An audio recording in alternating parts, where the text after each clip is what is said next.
ಯೋಜನೆ ಮತ್ತು ಕಾಮಗಾರಿಗಳ ಉದ್ಘಾಟನೆ ಹಾಗೂ ಶಂಕುಸ್ಥಾಪನೆ ಸಮಾರಂಭದ ಉದ್ಘಾಟಕರು ಕರ್ನಾಟಕ ಗಣ ಸರ್ಕಾರದ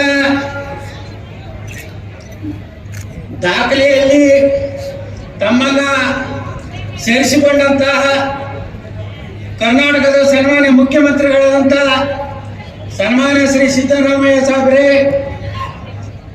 ವೇದಿಕೆ ಮೇಲೆ ಉಪಸ್ಥಿತರಿರುವಂತಹ ಎಲ್ಲ ಅವರ ಸರ್ಕಾರದ ಗೌರವಾನ್ವಿತ ಸಚಿವರುಗಳೇ, ಎಲ್ಲ ಗುರುಗಳೇ, ನಮ್ಮ ಜಿಲ್ಲೆಯ ಉಸ್ತುವಾರಿ ಸಚಿವರಾದಂತಹ ಡಾಕ್ಟರ್ ಎಂ ಬಿ ಪಾಟೀಲ್ ರೇ, ವಿಜಯಪುರ ಮಹಾನಗರ ಪಾಲಿಕೆಯ ಪ್ರಥಮ ಪ್ರಜೆ ಮಹಾಪೌರರಾದಂತಹ ಶ್ರೀ ಎಂ ಎಸ್ ಕರಡಿ ಅವರೇ, ವಿಜಯಪುರ ಜಿಲ್ಲೆಯ ಎಲ್ಲ ಗೌರವಾನ್ವಿತ ವಿಧಾನಸಭೆ ಹಾಗೂ ವಿಧಾನ ಪರಿಷತ್ತಿನ ಎಲ್ಲ ಗೌರವಾನ್ವಿತ ಸದಸ್ಯಗಳೇ,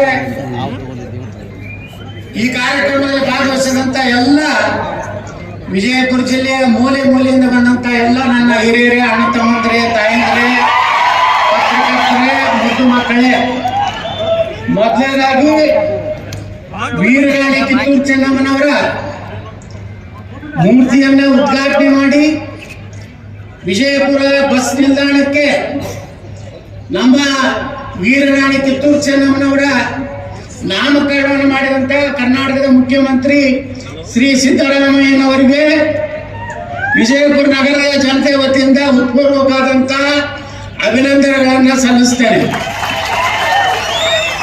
ಅದಕ್ಕಾಗಿ ವಿಶೇಷ ಪ್ರಯತ್ನ ಮಾಡಿದಂತ ನಮ್ಮ ಜಿಲ್ಲೆಯ ಉಸ್ತುವಾರಿ ಸಚಿವರಾದಂತ ಡಾಕ್ಟರ್ ಎಂ ಬಿ ಪಾಟೀಲ್ರಿಗೆ ಮತ್ತು ನಮ್ಮ ಸಾರಿಗೆ ಸಚಿವರಾದಂಥ ಶ್ರೀ ರಾಮಲಿಂಗಾರೆಡ್ಡಿ ಅವರಿಗೆ ನಾನು ವಿಜಯಪುರ ಜಿಲ್ಲೆಯ ಜನತೆ ಪರವಾಗಿ ಹೃತ್ಪೂರ್ವಕವಾದಂಥ ಕೃತಜ್ಞತೆಗಳನ್ನು ಈ ಸಂದರ್ಭದಲ್ಲಿ ಸಲ್ಲಿಸ್ತೇನೆ. ಯಾಕಂದ್ರೆ ಯಾರು ಒಳ್ಳೆ ಕೆಲಸ ಮಾಡಿರ್ತಾರೆ ಅವ್ರಿಗೆ ಅಭಿನಂದನೆಯನ್ನು ಹೇಳಬೇಕಾಗಿದ್ದು ನನ್ನ ಧರ್ಮ.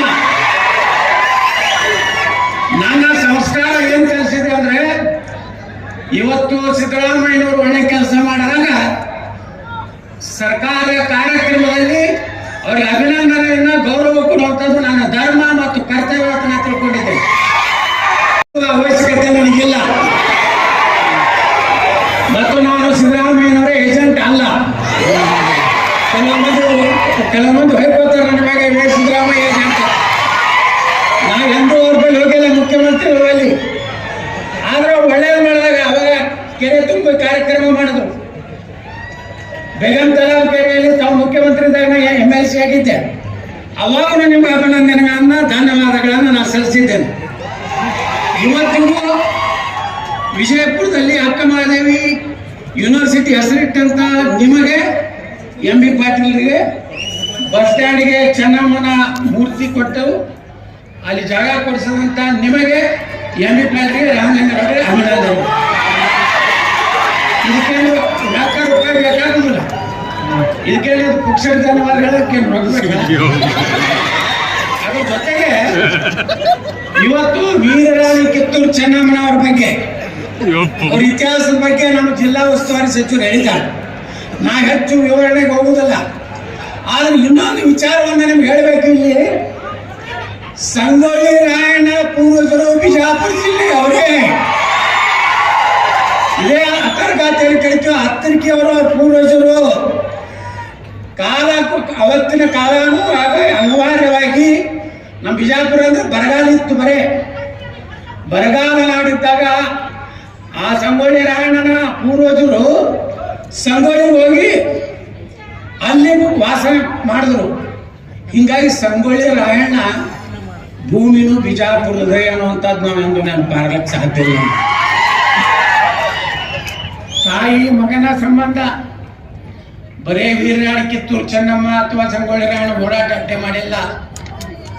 ಎಲ್ಲಾ ಜನಾಂಗದವರು ವೀರರಾಣಿ ಕಿತ್ತೂರು ಚೆನ್ನಮ್ಮನ ವಿಶ್ವಾಸದ ಪಾತ್ರದಲ್ಲಿರುವಂತಹ ಸುಮಾರು 7-8 ಜನ ಏನು ಥ್ಯಾಕ್ರೆ, ಬಹುಶಃ ಜಗತ್ತಿನಾಗ ಇವತ್ತು ಥ್ಯಾಕ್ರೆ ಒಬ್ಬ IAS ಇವಾಗ IAS ಇವಾಗ ICS ಆಫೀಸರ್ನ ಹೊಡೆದವ್ರು ಯಾರಪ್ಪ ಅಂದ್ರ ಅಂಟೂರು ಬಾಳಪ್ಪನವರು ವಾಲ್ಮೀಕಿ ಜನಾಂಗದವರು, ಸಂಗೊಳ್ಳಿ ರಾಯಣ್ಣ ಹಾಲಮತ ಸಮಾಜ, ಅದ್ರ ಜೊತೆಗೆ ಎಲ್ಲ ಸಮಾಜದವ್ರ ಒಡ್ಡರ ಎಲ್ಲಣ್ಣ ಅದಾನೆ, ಬಂಜಾರ ಸಮಾಜದವ್ರು ಅದಾರೆ.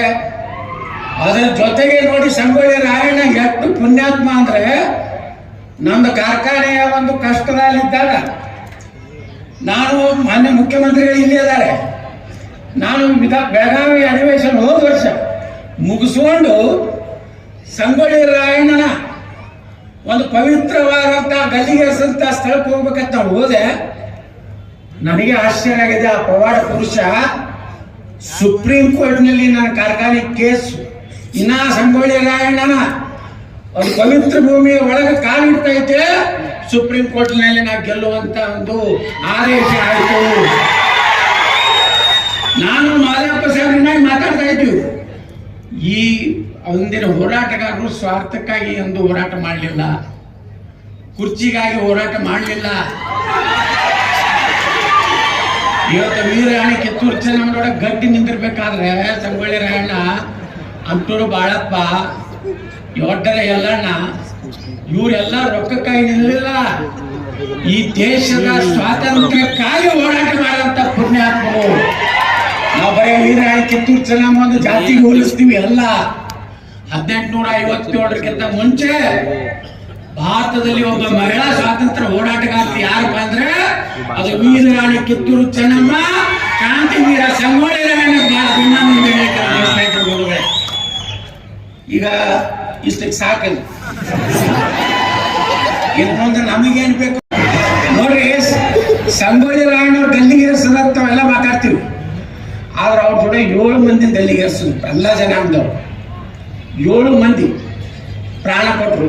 ನಗನಗತ ಹೆಂಗ ಭಗತ್ ಸಿಂಗ್ ಈ ದೇಶಕ್ಕೆ ನಗನಗತ ತನ್ನ ಗಲ್ಲಿಗೆ ಏರಿಸುವಂತ ಕಾಲದಲ್ಲಿ ನಕ್ಕೊತ್ತ ಪ್ರಾಣ ಕೊಟ್ಟ, ಹಂಗ ಸಂಗೊಳ್ಳಿ ರಾಯಣ್ಣ ಜೊತೆಗೆ ಸಂಗೊಳ್ಳಿಯ ರಾಯಣ್ಣ ರೋಗಣ್ಣವ್ರು, ಇವರು ಸಂಗೊಳ್ಳಿ ರಾಯಣ್ಣ ರೋಗಣ್ಣವ್ರ ಅಡ್ಡ ಹೆಸರು. ಬಾಳು ನಾಯಕ್, ಮಲ್ಲ ನಾಯಕ್ ವಾಲ್ಮೀಕಿ ಜನಾಂಗದವ್ರು, ಬಸಲಿಂಗಪ್ಪ ಹನವರಾಟಿ, ಕರಬಸಪ್ಪ ಬೆಳವಡಿ, ಭೀಮಾ ಜಿಡ್ಡಿಮನಿ ಹೊಗರ್ತಿ, ಕೆಂಚಪ್ಪ ಸಂಗ್ರೇಶ್ವರ, ಅಪ್ಪೋಜಿ ನಾಯಕ ಸುತ್ತಗಟ್ಟಿ. ಇವ್ರಿಗೆ 7 ಮಂದಿಗೆ ಒಂದೇ ದಿವಸ ಸಾರ್ವಜನಿಕವಾಗಿ ಗಲ್ಲಿಗೇರಿಸಿದ್ರು. ಜೀವಾವಧಿಗೆ ಶಿಕ್ಷೆಗೊಳಗಾದಂಥವ್ರು ರುದ್ರಾ ನಾಯಕ್, ನೀಲಾ ನಾಯಕ್ ಬೆಳವಡಿ, ಎಲ್ಲಾ ನಾಯಕ್ ಬೆಳವಡಿ, ಅಪ್ಪೋಣಿ ತಿಗಡೊಳ್ಳಿ, ರಾಣೋಜಿ ಕೊಂಡ ಮಜ್ಜಿಗವಾಡ, ಕೋಣೇರಿ ಟೋಪಿನಕಟ್ಟಿ, ನೇಮಣ್ಣ ಕೊಡಚೋಳ. ನೋಡ್ರಿ, ಅವ್ರು ಯಾರೋ ಹೆಸರು ಇಲ್ಲ, ಅವ್ರದ್ದು ಎಲ್ಲಿ ಫೋಟೋ ಇಲ್ಲ, ಆದ್ರೂ ನಾವೆಲ್ಲ ಇವತ್ತು ನೆಮ್ಮದಿಯಿಂದ ಈ ದೇಶನಾಗ ಇರ್ಬೇಕಾದ್ರೆ ಅಂತ ಪುಣ್ಯಾತ್ಮರ ಪಾದ ಕಮಲಗಳಿಗೆ ನಾವು ನಮಸ್ಕಾರ ಮಾಡಿ ಇವತ್ತು ಈ ಕಾರ್ಯಕ್ರಮ ಸರ್ಕಾರ ಕಾರ್ಯಕ್ರಮ, ಇಲ್ಲೇನೋ ಟೀಕೆ ಟಿಪ್ಪಣಿ ಇರುವುದಿಲ್ಲ. ನಮ್ಮ ಮಾಧ್ಯಮದವ್ರು ಹೇಳ್ತಾರೆ ಯತ್ನಾಳ ಬಹಳ ಸಭ್ಯ ಮಾತುಗಳನ್ನು ಮಾತನಾಡಿದ್ರು. ಅದಕ್ಕೆ ನಾವು ಮಾನ್ಯ ಮುಖ್ಯಮಂತ್ರಿಗಳಿಗೆ ವಿನಂತಿ ಮಾಡ್ಕೋದೇನಂದ್ರೆ, ನಮ್ಮ ವಿಜಯಪುರ ನಗರಕ್ಕೆ ಇವತ್ತು ಸುಮಾರು 160 ಕೋಟಿ ರೂಪಾಯಿ ಒಂದು ಫ್ಲೈಓವರ್ ಆಗಬೇಕಾಗಿದೆ. ಅದು ಸಂತ ಕನಕದಾಸ ಸರ್ಕಲ್ ಬಾಬಾ ಸಾಹೇಬ್ ಅಂಬೇಡ್ಕರ್ ಅವರ ಮಾರ್ಗದಿಂದ ಛತ್ರಪತಿ ಶಿವಾಜಿ ಮಾರ್ಗದವರೆಗೆ 160 ಕೋಟಿ ರೂಪಾಯಿ ಒಂದು ಫ್ಲೈಓವರ್ನ ತಾವು ಮಂಜೂರು ಮಾಡ್ಬೇಕಂತೇಳಿ ನಾವು ವಿನಂತಿ ಮಾಡ್ಕೊತೀವಿ. ಅದರ ಜೊತೆಗೆ ನಾನು ಇನ್ನೊಂದು 32 ಕೋಟಿ ರೂಪಾಯಿ ಮನೆ ವಿಧಾನಸಭೆಯಲ್ಲಿ ನಾನು ವಿನಂತಿ ಮಾಡ್ಕೊಂಡೇನೆ. ಜೋರಾಪುರ ಪೇಟೆಯಲ್ಲಿ ಏನು ಪರಿಹಾರ ಕೊಡ್ಬೇಕಾಗಿ ಕೊಟ್ರೆ, ಈ ಬಾಬಾ ಸಾಹೇಬ್ ಅಂಬೇಡ್ಕರ್ ಮಾರ್ಗ ಬಹಳ ದೊಡ್ಡದಾದಂತ ಒಂದು ರಸ್ತೆ, ಅದಕ್ಕೆ ಜನರಿಗೆ ಪರಿಹಾರ ಕೊಡ್ಬೇಕಂತೇಳಿ ನಾನು ಈಗಾಗಲೇ ಮಾನ್ಯ ಸುರೇಶ್ ಅವರು ಅದು ವಿನಂತಿ ಮಾಡ್ಕೊಂಡಿದ್ದೀನಿ. ಇವತ್ತು ನಮ್ಮ ಮುಖ್ಯಮಂತ್ರಿಗಳೇ ಅರ್ಥಮಂತ್ರಿಗಳಿಂದ ಮಂಜೂರು ಮಾಡ್ಬೇಕನ್ನುವಂಥದ್ದು. ಅದೇ ರೀತಿ ಈಗಾಗಲೇ ದ್ರಾಕ್ಷ ಮಂಡಳಿಗೆ ಮಾನ್ಯ ವಿಧಾನಸಭೆಯಲ್ಲಿ ಮುಖ್ಯಮಂತ್ರಿಗಳು ಹೇಳಿದ್ದಾರೆ 3 ಕೋಟಿ ಕೊಡ್ತೀನಿ ಅಂತ ಹಿಂದಿನ ಬೆಳಗಾವಿ ಸಂದ ಹೇಳಿದ್ರು. ನಾನು ಹೇಳಿದ್ರು ಬರೀ 10 ಕೋಟಿ. ಎಷ್ಟು ಬೇಕಾದ ಕೊಡ್ಲಿಕ್ಕೆ ನಾವು ರೆಡಿ ಮಿನಿಸ್ಟರ್ ಅಂತ ಹೇಳಿದ್ದಾರೆ. ಹಂಗೆ ತಾವು ರೆಡಿಯಾಗಿ ನಾಳೆ ಬಜೆಟ್ ನಾವು ಕೊಡಬೇಕಂತೇಳಿ ವಿನಂತಿ ಮಾಡ್ಕೊತೇನೆ. ಅದೇ ರೀತಿ ಇಷ್ಟು ನನ್ನ ಬೇಡಿಕೆ ಹೆಚ್ಚಿಗೆ ಹೇಳ್ಕೊಳ್ಳಿಕ್ಕೆ ಬಳಕ ನಾನು ಓದಿಸಲ್ಲ. ತಾವು ಅಭಿನಂದನೆ ಸಲ್ಲಿಸಿ, ನಿಮಗೂ ಹೆಚ್ಚು ಚಪ್ಪಾಳೆ ಹೊಡೆಯೋದಕ್ಕೆ ಅಭಿನಂದನೆ ಸಲ್ಲಿಸಿ